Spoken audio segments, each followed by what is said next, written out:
Welcome to the Timeless Tales Library, where stories become moonbeams that illuminate the path to restful sleep. I'm Oliver, your host, and tonight I'll be sharing a soothing tale to ease your mind and guide you gently towards sleep. The Timeless Tales Library is made possible by listeners like you. If you've found comfort here, please subscribe and help us continue creating these peaceful stories. As you settle in, comment below and let me know where you are in the world tonight, and share a place you dream of, a story taking you to perhaps the ancient cedar forests of Lebanon, a thatched cottage in the Cotswolds, the volcanic landscapes of Iceland, or a riverboat drifting down the Amazon. Your ideas keep our little library glowing bright. This story is about a gentle tale from the Blue Hour Sleep Tales series. Alice from Lewis Carroll's beloved Wonderland finds herself alongside the Mad Hatter and the March Hare at a mystical waterfall during twilight's most peaceful moment. As the world settles into the tender embrace of evening, these old friends discover that even the most curious of adventurers sometimes need the gentle sanctuary of falling water and fading light to find true rest. Now, exhale slowly and imagine yourself unspooling any worries or thoughts like threads of a tangled knot. You are in the silken archives, a silent, smooth-walled room of the Timeless Tales Library. Here the books are not bound in leather or cloth, but in fine, soft silk. Each page is a weightless layer, and the stories within are as light as a whisper. Feel the cool, smooth touch of silk against your skin as you settle into your bed, your own private cocoon in these archives. Relax your shoulders, unclench your jaw, and let your hands rest gently by your side.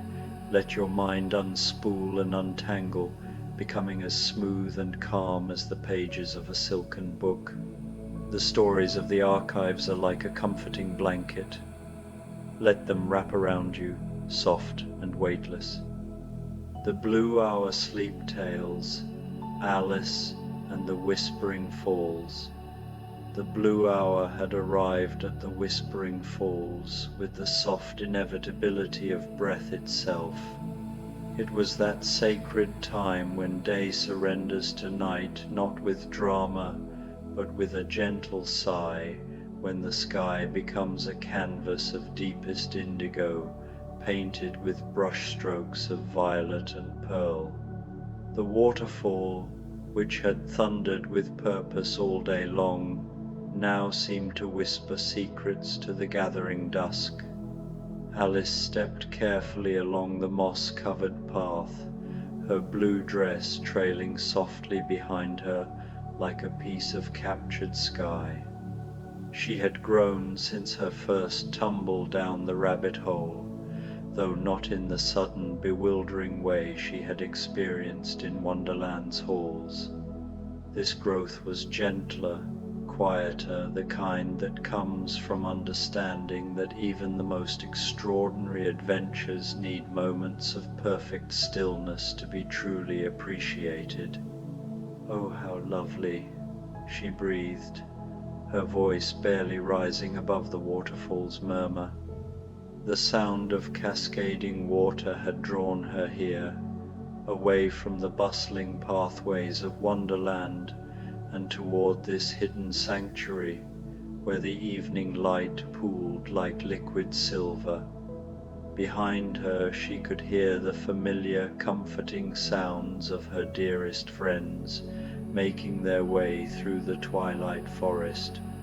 The Mad Hatter's gentle humming drifted on the evening air, not one of his wild tea party songs, but something softer, more contemplative, like a lullaby half remembered from childhood. His footsteps were unusually measured, his great hat tilted at a more subdued angle as he navigated the narrow path with uncharacteristic care. "I do believe," came the Hatter's voice, warm with wonder, that this waterfall has been waiting for us all along. Listen to how it speaks not in riddles or nonsense, but in the language of pure peace. The March Hare appeared beside him, his usual manic energy mellowed into something resembling serenity. His ears twitched, not with nervous excitement, but with the gentle attentiveness of one truly listening to the world around him. The water sounds like time itself, he mused, his whiskers trembling with the effort of such profound observation, but time moving slowly, like honey poured from a great height. Alice smiled at her friend's words, feeling a warmth spread through her chest that had nothing to do with the lingering heat of the day, and everything to do with the comfort of shared wonder. She had missed this, not the frantic energy of their famous tea parties or the urgent rush of curious adventures, but these quiet moments when their friendship could simply exist, unadorned and perfect. The waterfall revealed itself fully as they emerged from the forest's gentle embrace. It was not the tallest waterfall Alice had ever seen, nor the most dramatic, but it possessed something far more precious, and quality of absolute tranquility that seemed to emanate from the very stones over which the water flowed. The falls descended in 3 graceful tiers, each pool catching the water with barely a splash before releasing it to the next level, as if the waterfall itself understood the sacred nature of the blue hour. Ancient willow trees draped their silver-green branches around the falls like curtains around a stage, creating natural alcoves filled with the softest moss Alice had ever seen. Smooth stones, worn to perfect roundness by countless years of gentle water, lined the pools in neat arrangements that looked both natural and intentionally peaceful. Fireflies had begun their evening dance, their soft lights creating tiny constellations that mirrored the first stars appearing in the deepening sky. "Oh my," whispered the Mad Hatter, removing his great hat and holding it against his chest as if in the presence of something sacred. His wild hair, usually standing at impossible angles, seemed to have been gentled by the evening air. "I've never seen water quite so thoughtful." Alice knew exactly what he meant. There was something deeply contemplative about the way the water moved, not rushing or tumbling, but flowing with the kind of purpose that comes from perfect contentment. Each droplet seemed to take its time, catching the fading light like tiny prisms before rejoining the eternal dance toward the pool below. The March Hare had discovered a natural seat carved into one of the larger stones by centuries of patient water. He settled onto it with a sigh of deep satisfaction, his long ears drooping in relaxation. "I feel as though I could sit here forever," he said, his voice unusually soft, "not because I'm bored or tired, but because this feels like coming home." He said. Alice understood completely. After all their adventures, the Queen's croquet games, the impossible trials, the riddles that had no answers, and the answers that had no riddles, this waterfall felt like a place where such things simply didn't matter.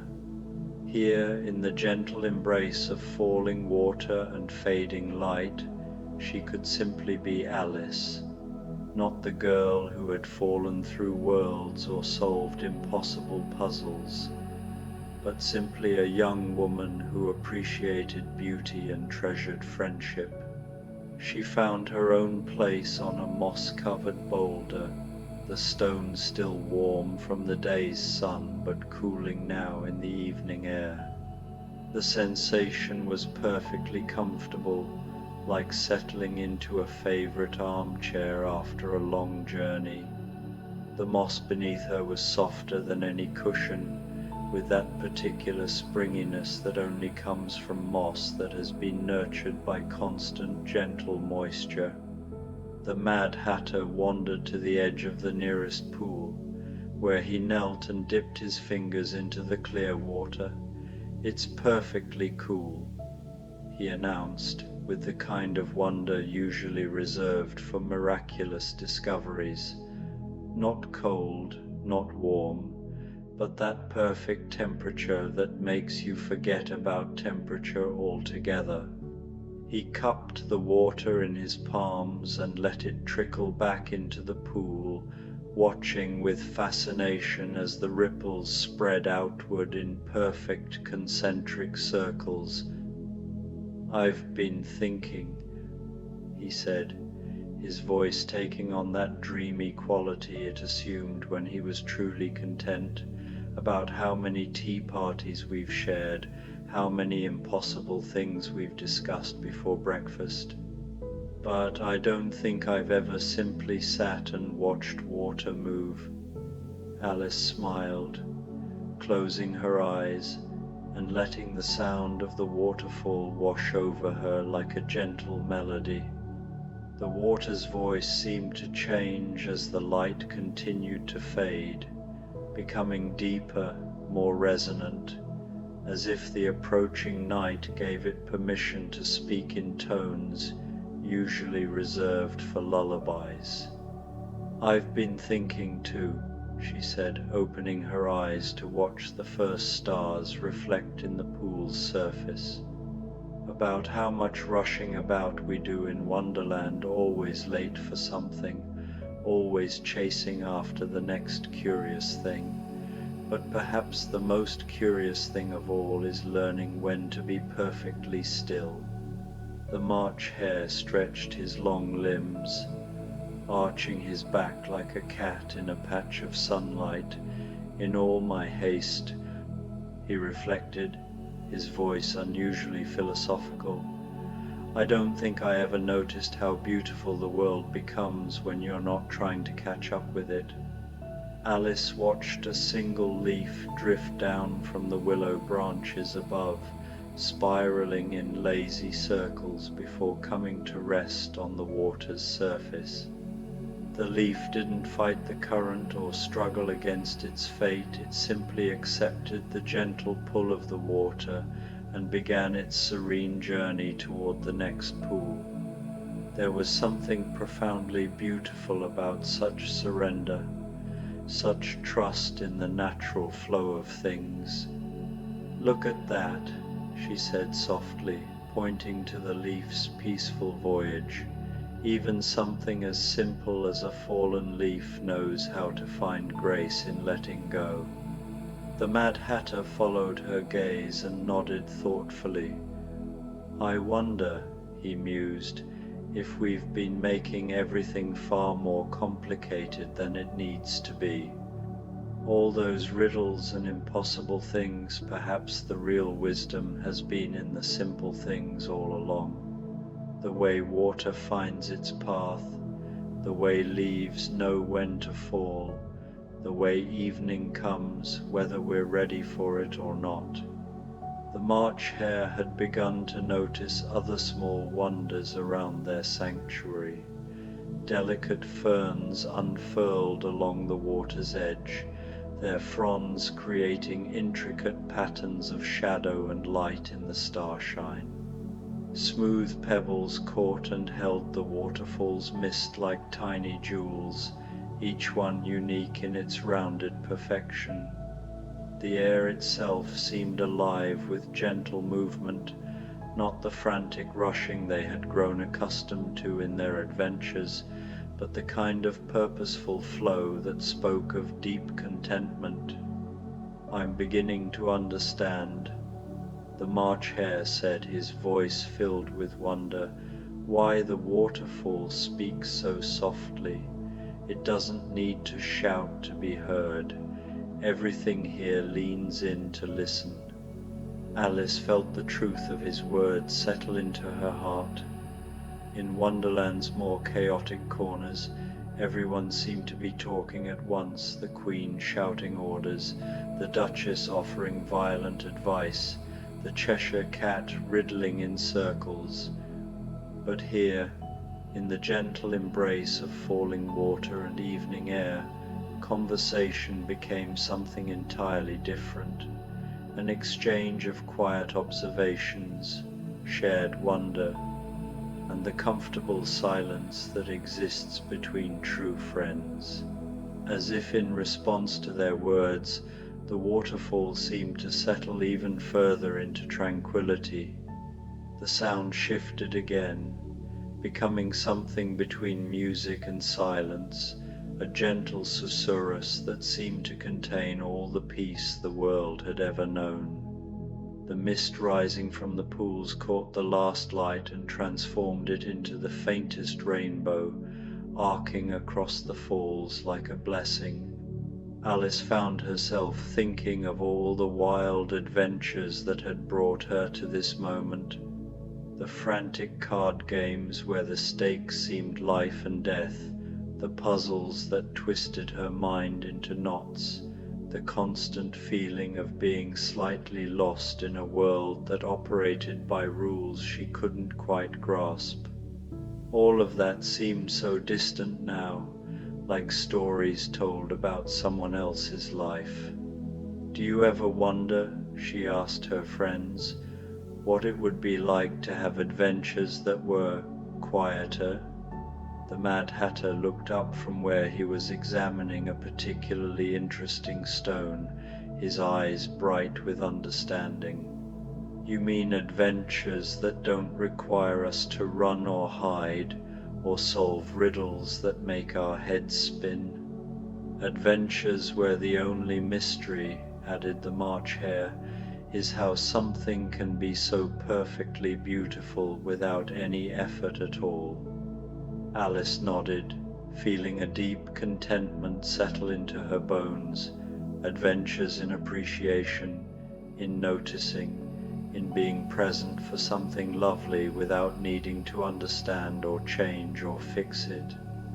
The blue hour deepened around them, transforming the waterfall into something even more magical. The water now caught and held the starlight, each drop becoming a tiny mirror for the cosmos above. The ancient willows rustled in the gentlest of breezes, their leaves creating a soft percussion that harmonized perfectly with the water's song. Alice found herself mesmerized by the interplay of light and shadow around the falls. As more stars emerged, their reflections danced in the moving water, creating patterns that shifted and reformed like living kaleidoscope. She had seen beautiful things in Wonderland, roses painted red, playing cards come to life, cats that could disappear and reappear at will, but this beauty was different. It asked nothing of her, required no interpretation or response. It simply existed, perfect and complete in itself. "I think I've been confusing wonder with bewilderment," Alice said thoughtfully, watching the star patterns shift in the water. "True wonder doesn't make you feel lost or confused. It makes you feel found." The March Hare nodded enthusiastically, though his movements remained gentle, as if he too had been touched by the waterfall's peace. "Yes, like the difference between a riddle that makes your head spin and a sunset that makes your heart sing. Both might be mysterious, but only one makes you feel at home in the mystery." The Mad Hatter had been observing the mist that rose from the waterfall, how it caught the light and created momentary rainbows that appeared and dissolved like thoughts made visible.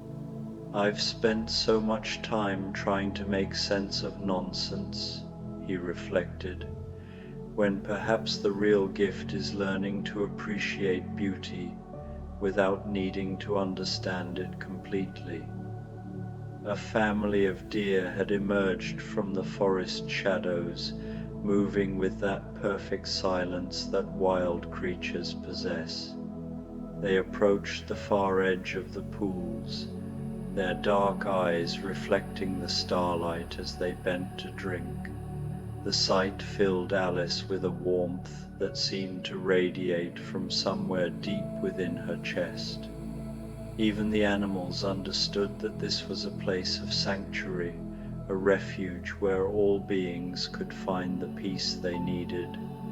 "Look how they trust this place," Alice whispered, barely breathing as she watched the deer drink their fill. "They know it's safe here, just as we do."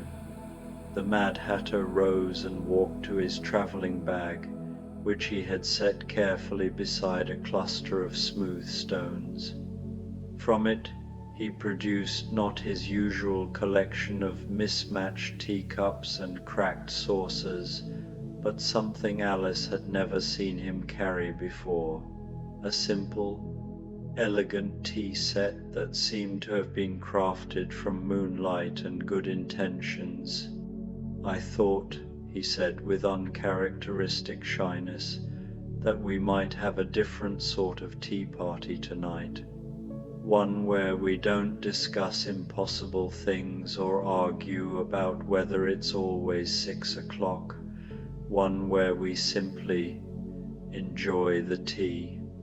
The March Hare clapped his paws together in delight, though even his enthusiasm was gentled by the waterfall's peaceful influence. "What a perfectly sensible idea," he said, and then paused, looking surprised at his own words. "Did I just call something sensible? How wonderfully strange." Alice laughed, the sound blending seamlessly with the water's music. "Perhaps," she suggested, "strange and sensible aren't opposites after all. Perhaps they're like the waterfall, two things that seem different but flow together perfectly." As the Mad Hatter prepared their evening tea, Alice noticed that even his movements had been transformed by their surroundings. Gone were the sharp, angular gestures of his manic tea party persona. Instead, he moved with the fluid grace of the waterfall itself, each motion deliberate, purposeful, and somehow in harmony with the rhythm of the falling water. The tea he poured was unlike any Alice had tasted in Wonderland. It had no peculiar properties that would make her grow or shrink or see impossible colors. Instead, it tasted of chamomile and lavender, of honey gathered by contented bees and water drawn from the deepest, purest wells. It was tea designed not to surprise or confound, but simply to comfort and nourish. As they settled with their warm cups, Alice noticed how the steam from the tea seemed to dance with the mist from the waterfall, creating delicate spirals that rose toward the star-filled sky. Even their breath had become part of the evening's gentle choreography, visible in small puffs that dissipated into the cool air like whispered prayers. "I've never tasted tea that felt like a lullaby before," the March Hare observed, cradling his cup between his paws and inhaling the fragrant steam. "It's as if someone distilled the essence of peaceful evenings and poured it into porcelain." The Mad Hatter smiled, and Alice noticed that even his smile had changed. Gone was the manic grin of their tea party adventures, replaced by something softer, more genuine, the kind of smile that came from deep contentment rather than wild enthusiasm. "I thought tonight called for a different sort of magic," he said, "the kind that heals rather than confuses, that soothes rather than startles." They sipped their tea in companionable silence, watching as the last light faded from the sky and the waterfall's song grew deeper still. The fireflies had multiplied, creating a living constellation that danced between the water and the stars. Their soft light illuminated the friends' faces with the gentlest glow, making them look like figures in a peaceful dream. Alice found herself thinking about all the different versions of herself she had been during her adventures. The confused girl who first fell down the rabbit hole, the determined young woman who faced the Queen of Hearts, the curious explorer who asked impossible questions and received even more impossible answers.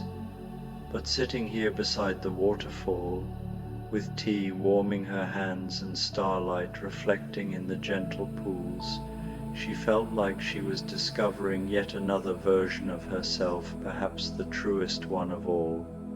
This Alice wasn't trying to solve puzzles or find her way home or prove she belonged in Wonderland. This Alice was simply present, simply grateful, simply content to exist in a moment of perfect peace. It occurred to her that all her adventures, all her struggles with nonsense and logic, had been preparing her for this understanding, that sometimes the most important journey is the one that leads you to stillness. "I've been wondering," said the March Hare eventually, his voice barely above a whisper, "about time. Not the sort of time that's always 6 o'clock, but the kind of time that feels eternal, the kind we're experiencing right now." Alice nodded, understanding completely. Time at the waterfall didn't tick or chime or announce itself with urgent demands. It simply flowed, like the water itself, carrying each moment to the next with perfect, unhurried grace. "It's the difference," the Mad Hatter added thoughtfully, "between time that pushes and time that holds, time that says hurry up and time that says rest here as long as you need." As if summoned by their conversation, a gentle breeze stirred the air around the waterfall, carrying with it the scent of night-blooming jasmine and the coolness of deep forest pools. The breeze touched their faces like a blessing, and Alice closed her eyes to fully appreciate the sensation. When she opened them again, she noticed that the water had changed once more. By full starlight, the waterfall had become something almost otherworldly, a cascade of liquid silver that seemed to contain all the peace the night had to offer. The 3 pools reflected the stars so perfectly that it was impossible to tell where the water ended and the sky began. The March Hare had curled up on his moss-covered stone, his teacup empty beside him, his breathing slow and even. He wasn't asleep, but rather in that perfect state between waking and dreams where everything feels possible and nothing feels urgent. The Mad Hatter had removed his boots and was dangling his feet in the lowest pool, an expression of pure bliss on his face. "The water," he murmured, "knows things we've forgotten, how to move without hurrying, how to make music without instruments, how to be powerful and gentle at the same time." Alice rose from her boulder and walked to the water's edge, where she knelt and cupped some of the crystalline water in her hands. It was indeed the perfect temperature, cool enough to refresh, warm enough to comfort. She brought it to her lips and tasted something that reminded her of childhood summers and winter evenings by the fire, of her mother's lullabies and the feeling of being completely, utterly safe. "I think," she said softly, "this waterfall might be the most magical place we've ever visited. Not because it changes things or creates impossible riddles, but because it reminds us of what peace feels like." The Mad Hatter smiled, his face serene in the starlight. "All our adventures," he reflected, "all our mad tea parties and curious encounters, they've all been leading us here, haven't they? To this understanding that sometimes the most extraordinary thing you can do is simply be still and grateful." As the night deepened around them, the three friends settled into a comfortable arrangement around the waterfall's edge. Alice had found a natural depression in the moss that fit her perfectly, cushioned by centuries of gentle water and sheltered by drooping willow branches. The Mad Hatter had stretched out on a smooth stone that still held the day's warmth, his great hat serving as a pillow, and his face turned toward the star-filled sky. The March Hare remained on his stone seat, but had drawn his legs up and wrapped his arms around his knees, rocking gently in time with the water's rhythm. Before settling completely, Alice took one final walk around their sanctuary, wanting to imprint every detail in her memory. She discovered tiny wildflowers that bloomed only in moonlight, their petals so delicate they seemed to be made of condensed starshine. She found smooth stones arranged in natural patterns that spoke of the waterfall's patient artistry over countless years.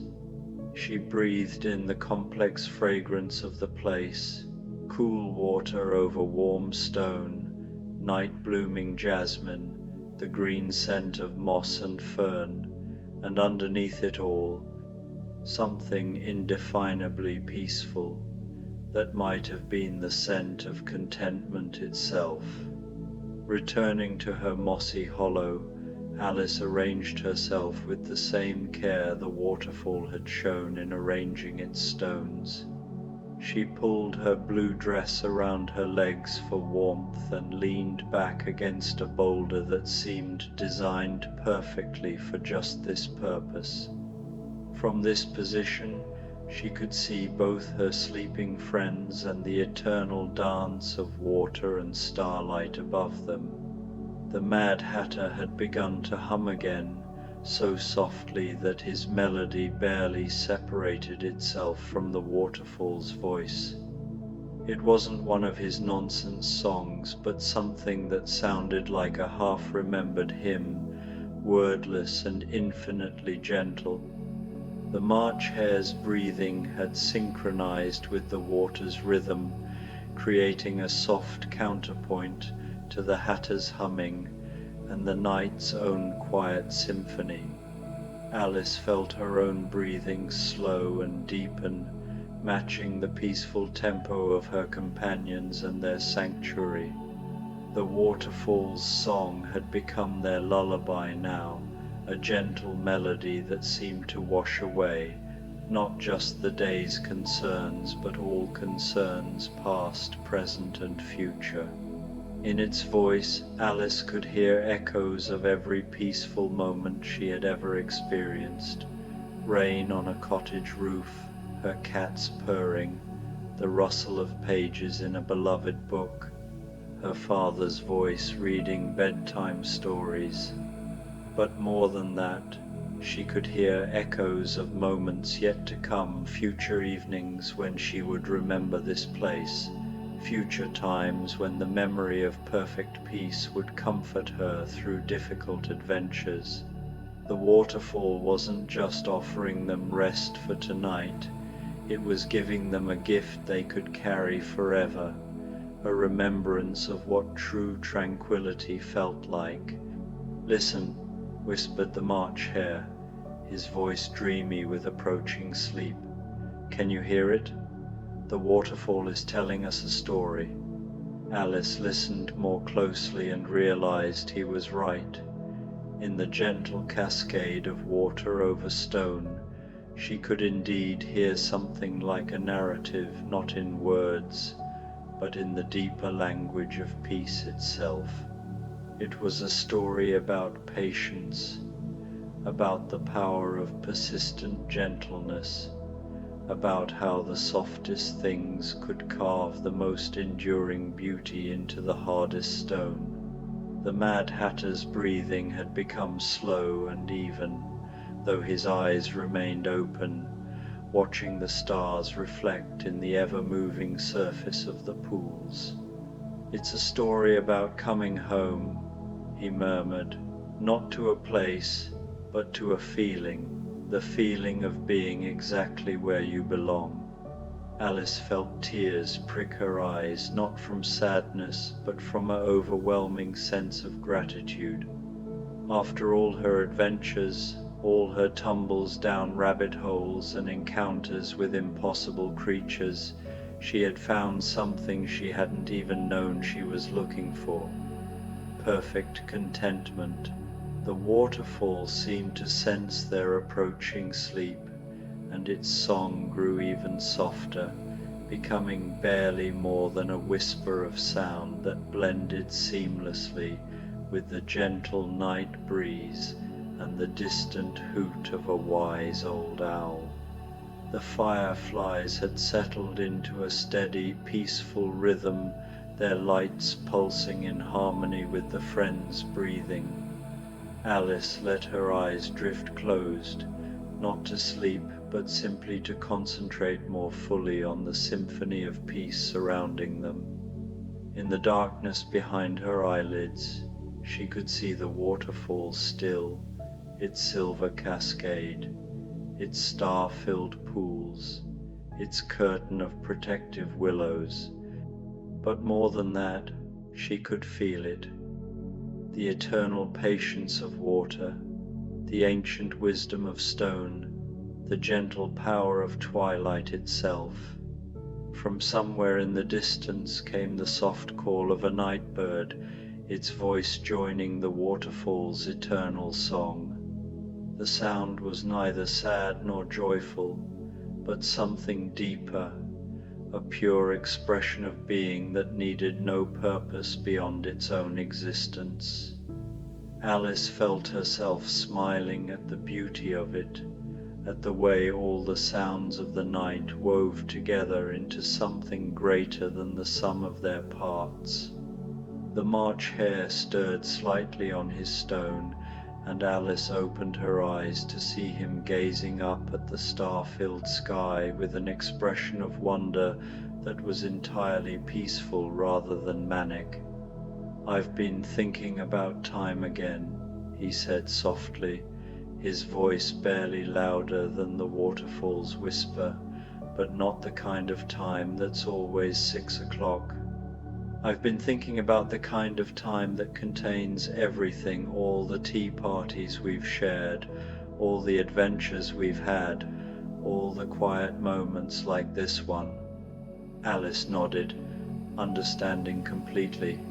"Time that holds rather than hurries," she agreed. "Time that feels like a blessing instead of a burden." The Mad Hatter opened his eyes and turned his head to look at his friends, his face serene in the starlight. "I think we've discovered something tonight," he said thoughtfully. "We've learned that peace isn't the absence of adventure, it's the deepest adventure of all. The journey inward, to the place where we can simply be grateful for everything we've experienced, everything we are, everything we're becoming." As if in agreement, A gentle breeze stirred the air around them, carrying new fragrances from the forest beyond pine and earth, wild roses and the green smell of growing things. The breeze touched their faces like a benediction, and Alice felt tears of pure gratitude spring to her eyes. "Thank you," she whispered, though she wasn't entirely sure to whom she was speaking. To the waterfall perhaps, or to the night, or to whatever force had brought three wandering friends to this perfect sanctuary at exactly the right moment. The Mad Hatter and March Hare murmured their own thanks, their voices blending with Alice's into a soft chorus of gratitude that rose and fell with the water's rhythm. They were thanking the waterfall, yes, but also thanking each other and the strange, wonderful journey that had brought them together, and the magic that had led them to discover that sometimes the most profound adventures happen when you stop moving and simply let peace find you. As the blue hour completed its gentle transformation into full night, the waterfall continued its eternal song, a lullaby older than memory, softer than dreams, and more comforting than any words ever spoken. The three friends lay in its embrace, not quite asleep but not quite awake, suspended in that perfect state where time becomes irrelevant, and all that matters is the gentle rhythm of water over stone, the soft light of distant stars, and the incomparable comfort of knowing that some places in the world exist purely to offer rest to weary travelers. The Whispering Falls had given them exactly what they needed, not answers to riddles or solutions to impossible problems, but simply the profound gift of peace. In its gentle embrace, Alice, the Mad Hatter, and the March Hare discovered that the greatest adventure of all might just be learning how to be perfectly, completely, and eternally still. And as the night settled around them like a soft blanket, the waterfall continued its ancient song, carrying their dreams toward morning on currents of liquid starlight, whispering stories of peace to anyone wise enough to listen.